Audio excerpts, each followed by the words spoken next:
Kabareskrim tanggapi tudingan lindungi Kombes Anton Setiawan yang diduga terima gratifikasi. Kabareskrim Polri Komjen Agus Andrianto menanggapi tudingan soal melindungi Kombes Anton Setiawan yang diduga terima gratifikasi dan pemerasan proyek pembangunan infrastruktur Dinas PUPR Kabupaten Musi Banyu Asin tahun 2019. Menurut Agus Andrianto, pihaknya telah meminta Propam Polri segera mendalami dugaan tersebut. Namun begitu, Agus Andrianto enggan menanggapi soal tudingan Bareskrim melindungi Kombes Anton Setiawan.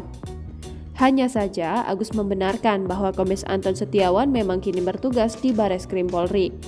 Tepatnya, dia bertugas sebagai Kasubdit di Direktorat Tindak Pidana Tertentu Bareskrim Polri.